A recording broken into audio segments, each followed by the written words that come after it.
Hello everyone, welcome to our daily vlog. उम्मीद है आप सब लोग खैरियत से होंगे। आपका खैर देश भी बिल्कुल खैरियत से है। यार आज सैटरडे है, मौसम बड़ा ही खूबसूरत है।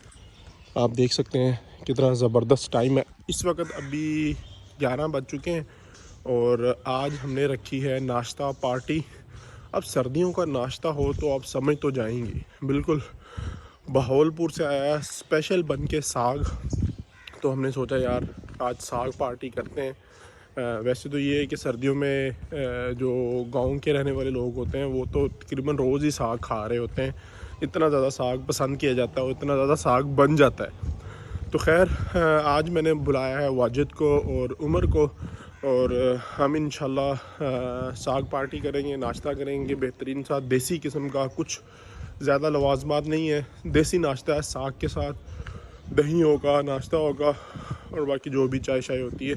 तो इंशाल्लाह अभी वाजिद और उमर आने वाले हैं, तो आते हैं तो उनसे भी मिलते हैं, गपशप लगाते हैं। आप मिले तो होंगे इनसे, कराची जब गए थे तो वाजिद भी था मेरे साथ और उमर भी था। बड़ा अच्छा टाइम गुजरा था। तो मैं उनका वेट कर रहा हूँ। अभी मैं जा रहा हूँ अंडे लेने के लिए। हाँ, तब तक वो भी इंशाल्लाह आ जाएंगे, तो फिर मिलते हैं वहीं पे। अच्छा जी, वाजिद आ गए हैं मेरे साथ में बाहर, तो उसको रिसीव कर लेते हैं। अस्सलामुअलैकुम भाईजान। भाईजान ऑडियंस बड़ी आप लोगों को याद कर रही है, कहते जी एक कराची का और प्रोग्राम बनना चाहिए।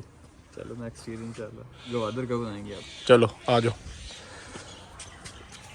अच्छा जी, साग हमारा आ चुका है।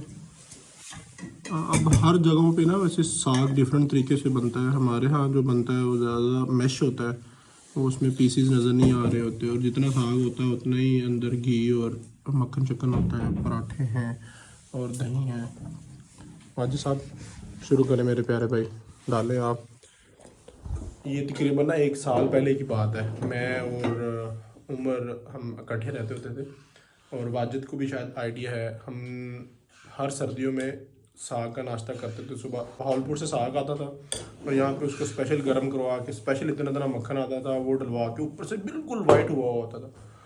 और भाईजान 3 3 पराठे खा लेते थे। अब पता नहीं शायद उतने खाए जाएँ या नहीं खाए जाए, नहीं खाए जाएंगे डेफिनेटली। मुंह में पानी आ गया तब भाईजान। अच्छा, वो मज़े की बात ये है कि तब पराठे, वो तंदूरी पराठे जो होते हैं ऊपर से ड्राई होते हैं, अंदर से घी लगा होता है, ऊपर से ड्राई होते हैं और प्रॉपर बालदार जो होते हैं। वाजिद वो यूनिवर्सिटी के पास से मिलते थे, वो पराठे हों तो क्या ही मज़ा आता है। खैर अभी नाश्ता करते हैं इंशाल्लाह, तो फिर मिलते हैं आपसे। हम घर में एक चीज़ तो अडॉप्ट करने की कोशिश कर रहे हैं, वो ये है कि रिफ़ाइन ऑयल को अवॉइड किया जाए और जो ऑर्गेनिक ऑयल्स हैं जैसे वेजिटेबल ऑयल हो गया जिसमें ऑलिव ऑयल आ जाता है या सरसों का ऑयल आ जाता है, या फिर हम देसी घी यूज़ करें। तो पराठे जो है वो ऑलिव ऑयल में बनते हैं, देसी घी डाला हुआ है साग के अंदर। और अगर कोई चीज़ फ्राई करनी हो तो सरसों का ऑयल जो है वो यूज़ करते हैं। जिस तरह की बीमारियां आजकल आम हो रही हैं, तो हमें दो चीज़ें तो लाजमी अडॉप्ट करनी चाहिए कि शुगर के अंदर हमें प्रोसेस शुगर यूज़ नहीं करनी चाहिए। जो स्पेशली वाइट शुगर होती है फैक्ट्रीज़ के थ्रू आती है। अब मसला हमें वाइट शुगर के साथ ये नहीं है कि वो गन्ने की शुगर होती है। मसला ये है कि वो जिस तरह बनी हुई होती है, जिस तरह प्रोसेस होती है, वो असल मसला है। अगर हम रॉ शुगर यूज़ करें गन्ने की, जिसे हम ब्राउन शुगर कहते हैं, गुड़ कहते हैं, शक्कर कहते हैं, ये पुराने वक्तों में ब्राउन शुगर भी बनती थी चीनी की तरह, वो हम इस्तेमाल करें तो कोई इशू नहीं है। और रिफ़ाइन ऑयल में भी इतना प्रोसेस हो चुका होता है कि असल जो चीज़ें होती हैं वो तो उसके अंदर से निकल ही चुकी होती हैं। अच्छा जी, नाश्ता हमारा हो गया था बड़ा बेहतरीन किस्म का।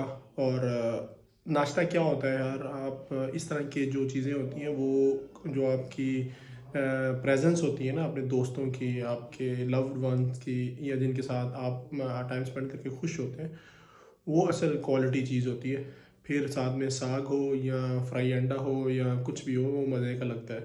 तो असल बात तो ये है, कितने ही लेवल की बात करती है अगर कोई समझे तो। खैर उसके बाद हम ऑफ़िस आ गए थे। मैं इस वक्त ऑफ़िस में हूँ। ऑफ़िस में मैं ज़रा कुछ चीज़ें आपको दिखाना चाह रहा हूँ। हमारा जो ऑफ़िस है, मैंने आपको एक वीडियो में बताया था कि ये अभी मैं इस वक्त अपने ऑफ़िस में बैठा हूँ और बाहर जो सारी टीम है वो बैठती है और बाहर ही हमने एक डिस्प्ले बनाया हुआ है। वो डिस्प्ले बनाने का मकसद ये था, वैसे तो हमारा जो भी मार्केटिंग एंड डिस्ट्रीब्यूशन का नेटवर्क है वो हमारे पोर्टल के थ्रू है। सब हमारे पोर्टल के थ्रू ऑर्डर प्लेस करते हैं और हम जो उनके ऑर्डर्स होते हैं थ्रू कोरियर कंपनीज उनके बल्क ऑर्डर्स डिस्पैच कर देते हैं। लेकिन जो डिस्प्ले बनाने का मकसद ये था, कभी कभी होता है कि डीलर्स यहाँ पे आ जाते हैं, उन्हें फिजिकली प्रोडक्ट्स को देख कर डिस्कस करना होता है, ऑर्डर प्लेस करना होता है, तो हमने इस वजह से अपना डिस्प्ले भी बनाया था। यानी डिस्प्ले का ऑफिस है, ये हमारा वेयर हाउस इस साथ है। लेकिन अभी क्योंकि हमारा जो बिज़नेस यूट्यूब चैनल है वो ग्रो कर रहा है अल्हम्दुलिल्लाह, तो उसके लिए हमने कंटेंट बहुत ज़्यादा प्लान किया हुआ है। तो हमने सोचा है कि ऑफिस का जो डिस्प्ले है उसको इस तरह डिज़ाइन किया जाए ताकि अगर उसके सामने उन्हीं प्रोडक्ट्स की वीडियो बनानी पड़े हमें, तो पीछे जो बैकग्राउंड है वो अच्छा लगे और ज़रा बल्कि लगे। तो उसके लिए मैंने क्या किया मैं आपको दिखाता हूँ, आए ज़रा। अच्छा, सबसे पहले आप ये देखें कि ये हमने बहुत ही ज़बरदस्त तरीके से ना ऑर्गेनाइज करके हमारे जो स्ट्रिंग्स हैं वो हमने डिस्प्ले कर दिए हैं। और पहले ये होता था कि हर मॉडल की एक एक स्ट्रिंग यहाँ पे होती थी डिस्प्ले के तौर पे। अभी ये कि हर कलर की और हर मॉडल यहाँ पे स्ट्रिंग्स हैं, और हमने कुछ क्वांटिटी भी यहाँ पे लगा दी है ताकि ये जो है ना वो बल्कि बल्कि सा फील हो और अच्छा हो लगे, प्रोडक्ट की एक जान आए वीडियो के अंदर, प्रोडक्ट फील हो वीडियोज़ के अंदर। ये भी स्पेस रहती है, ये प्रोडक्ट सारे पड़े हुए हैं, ये यहाँ पे ऑर्गेनाइज वे में डिस्प्ले होंगे इंशाल्लाह। तो उसके बाद ये आप रैकेट्स देखें, यहाँ पे रैकेट्स भी आपको एक एक नज़र आ रहा था पहले, यानी एक रैकेट हम डिस्प्ले करते थे। तो अभी वही वीडियोस के लिए, प्रोडक्ट्स की जान लाने के लिए हमने इसमें ज़्यादा क्वांटिटी लगा दी है। ऑब्वियस बात है, यहाँ पे सारा स्टॉक तो नहीं लगा सकते, लेकिन ये कि हमने आप देखिए 8-8 10-10 रैकेट्स सब के लगाएंगे। और अभी ये लगा रहे हैं, इसकी तरतीब बनेगी एक proper model wise, price wise. इसी तरह ये है, तो यहाँ पे भी बिल्कुल इसी तरह हम इसकी तरतीब बनाएंगे। ये जो हम ये ब्लॉक है, यहाँ पे जो शूज़ मॉडल है वो लगेंगे, और ये वाली जो पिलर है इस पे भी एसेसरीज़ आएंगी। इसी तरह ये सामने वाली जो वॉल है इसको भी रीडिज़ाइन करने का प्रोग्राम है प्रोडक्ट वाइज। और इंशाल्लाह जिस तरह ये पड़ी हुई है यहाँ पे शटल कॉक जो है वो ज़रा क्वांटिटी में रखेंगे ताकि ज़रा बल्कि बल्कि फ़ील हो। और ये नुमान बैठा हुआ है, काम लगा हुआ है। ये सारे जो, ये तो ऑलरेडी हम एक एक पीस ही थे, लेकिन अब इस पे हम एक से ज़्यादा पीस रख सकते हैं। हमने इसी तरह शुरू में डिज़ाइन करवाया था। इसको हटाएंगे, इसमें एक 2 3 4 जो हैं वो रोज़ हैं, तो सॉरी 3 रोज़ हैं, तो 3 रैकेट हम इजीली यहाँ पे रख सकते हैं। तो इंशाल्लाह कोशिश करेंगे कि 3-3 रैकेट से हो ताकि ये भी बल्कि बल्कि फ़ील हो। और पीछे जैसे ये कुछ प्रोडक्ट्स हमने ज़्यादा बल्क में रख लिए हैं, यहाँ भी सारी सेटिंग होगी। ये शूज़ भी प्रॉपर तरीके से, ऊपर बैग भी, तो ये सारा उसी हिसाब से सारी चीज़ डिज़ाइन हो जाएगी ताकि हम जहाँ भी ज़्यादा कंटेंट बनाएंगे तो डिफरेंट हमें बैकग्राउंड चाहिए वीडियोस बनाने के लिए, तो जहाँ भी खड़े हों तो प्रोडक्ट जो है वो अच्छी तरह फील हो वीडियो के अंदर। इंशाल्लाह इस पे कुछ दिन लगेंगे। जैसे कि अभी मैं, आप देख रहे होंगे मेरा पीछे जो बैकग्राउंड है वो ज़रा आपको ज़रा बल्कि बल्कि सा फील हो रहा होगा।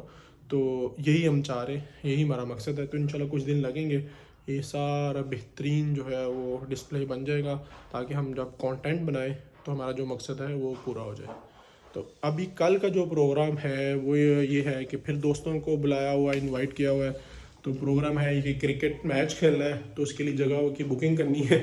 वो मुझे सुबह करनी थी, लेकिन ऑफिस के कामों में ऐसा लगा हूँ कि पता नहीं चला। अभी देखते हैं जाके कल की जगह मिलती है या नहीं मिलती, बुकिंग मिलती है नहीं मिलती, उसके बाद फिर घर जाएंगे। अच्छा यार, मेरे ये हेयर स्टाइल को देख के हैरान मत होइएगा, ये एक्चुअली मेरी बेटी ने बनाया है हेयर स्टाइल। हुआ यूँ था कि सुबह मैं उससे किसी बात की वजह से नाराज़ था और ऐसे ही ऑफिस चला गया, मैं भी सैड हुआ। लेकिन कभी कभी आपको कुछ ऐसा करना पड़ता है अपनी औलाद की तरबियत के लिए ताकि वो समझ सकें। बेटी है, उसको मारा तो नहीं जा सकता, तो आप नाराज़ होकर पनिश कर सकते हैं। फिर जब मैं वापस आया, मेरी बेटी ने मुझे मनाया और उसके बाद ये मेरा हेयर स्टाइल बना दिया। तो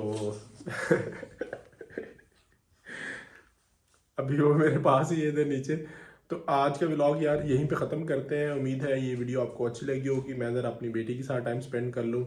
मिलेंगे इंशाल्लाह, कल का व्लॉग बहुत इंटरेस्टिंग होने वाला है। तो कल के व्लॉग में मिलेंगे, तब तक के लिए अपने खैर देश को इजाज़त दीजिए। अल्लाह हाफिज़।